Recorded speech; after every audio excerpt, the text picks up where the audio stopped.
That video you made recently about Jordan Peterson was really good, by the way. Oh, thanks.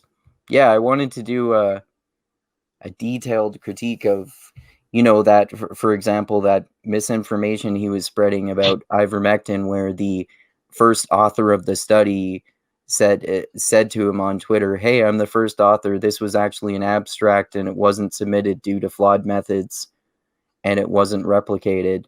And also go through him talking about this new Bill 67 that he sees as the sequel to Bill C-16, but it's about racial equity, and then he talks throughout his whole video about attaching that to critical theory, whereas critical theory have nothing to do with race, and he's conflating all of these things, and calls it postmodern, so he's doing what he usually does, which is conflate postmodernism, critical theory, critical race theory, and Marxism, and lump them all into the same massive category as if they're actually similar to each other.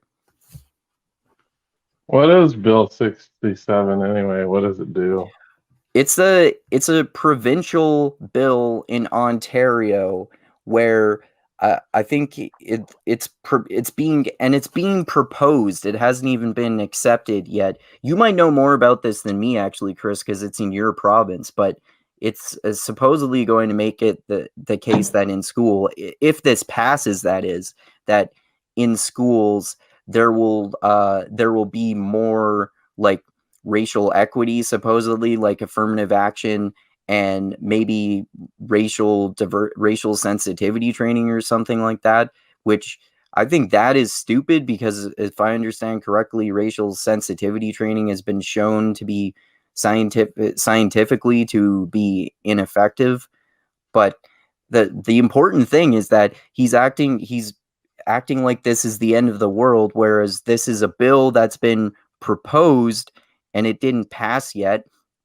And it reminds me of when he was talking about Bill C-16, as you pointed out to me, and I looked into further, that that original bill, which was about basically being required to use someone's preferred gender pronouns, he was acting like that was for all Canadians, but that was actually just for Ontario professors at his university, and I think maybe other universities in Ontario, but it wasn't even in other provinces.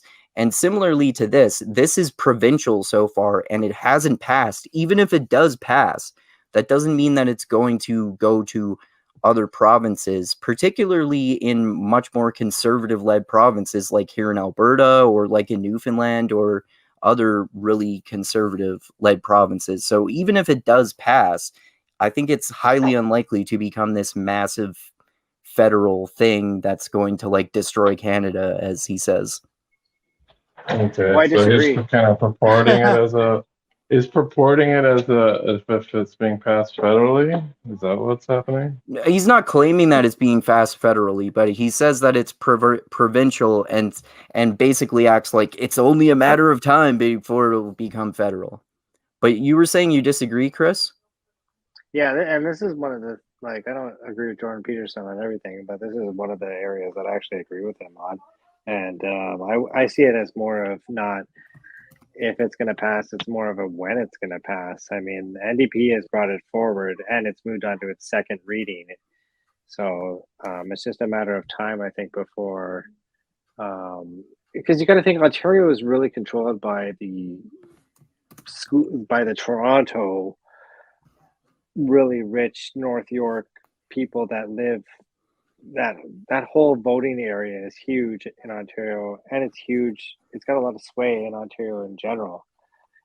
As far as it going to other provinces concerned, Ontario is run by a conservative premier right now, and it's being brought through legislation. And with this new, I did see that NDP and Liberal kind of merger that they've done now, which pretty much puts them power until 2025. I do think that they're calling it.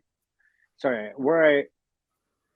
okay, so Jordan Peterson is pretty much, I don't know, and it might be, this is where the stigma lies, is me calling it Canada's version of CRT, but let's just call it that for now. If you're watching, you can follow along. that version of CRT is coming, and I see it's starting in Anti-racism. Ontario. Anti-racism.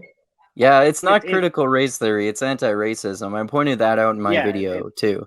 it's Yeah.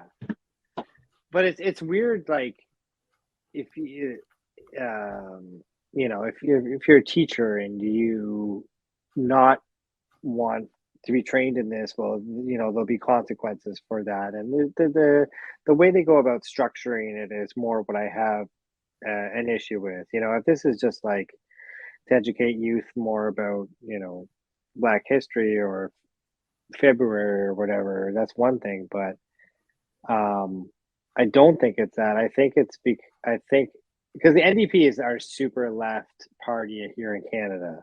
Mm-hmm. And that's who brought this forward, right? And BC will do it next. And I don't like that. BC, And I don't like that that recent deal between the Liberals and the NDP either, because like even though I've voted for both parties at least once, I really don't like that Jagmeet Singh, the leader of the NDP, came out in favor of Justin Trudeau. In invoking the Emergencies Act to shut down the Freedom Convoy trucker protests against vaccine mandates. Who's Jagmeet Singh? He's the leader of the NDP. He's the leader of the NDP party. Oh, that's so if Jagmeet. It's an Indian name, Jagmeet. Oh, I thought you said Jagmeet. No. Yeah, I don't agree with it either, dude. But it's a really smart move. It's fucking really good for both NDP and Liberals. If you're not familiar, Dusty, what basically happened? Yeah, I have no idea. I have no clue. Okay, basically the Coles knows is the Liberals, which is Justin Trudeau's party. They're currently in power, right? But they have like a very slim minority, so they don't have much power in government. So the NDP, which is our new Democratic Party, which has a small number of seats in the House of Commons, but not a lot. But combine those two together, they have a majority. Well, they pretty much came together and sealed a majority. Basically, NDP has guaranteed Trudeau another 2 years in power, so we won't be able to vote again until 2025. And then in turn, the NDP will get their they really want socialized dentist and socialized medicine, like when it comes to prescriptions, as far like for the government paying it.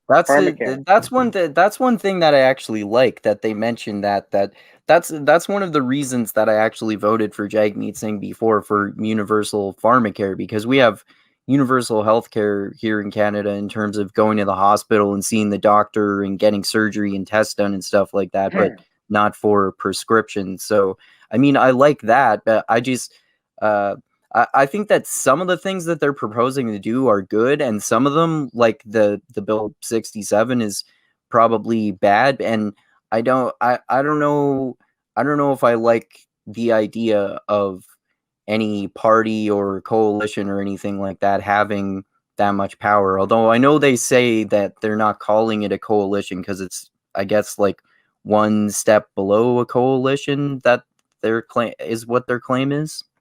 Yeah, they can't say come forthright and say we're combining parties together. So they're still separate, but they're pretty much combining their vote in the House, which pretty much seals them to put forward, well, Trudeau in power for the next 2 years, which is, like I said, it's a smart move, man. NDP is going broke, so that solidifies their party.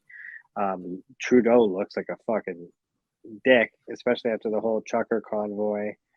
And, you know, he's not polling really well and people really hate Trudeau. So it keeps him in power and the Liberals in power for another 2 years. So it's really smart move strategically. It's just the issue I have with that is not a lot of majority of Canadians voted an NDP, and now them combined are going to have, you know, this power. Plus Trudeau is like, you know, he's just doing this to save face. But I don't know. We'll see, man. I mean, like, if people that can't afford a dentist or their prescription for drugs, awesome. At the same flip side, I mean, and this is the fun of debating these things back and forth in your head, is like, we're trillions of dollars in debt. Is who's paying for this? We're already taxed to the ass as it is, and it's unfortunately I can complain on your podcast here, but it's going to be my kids that are going to be fucking forting the bill, right?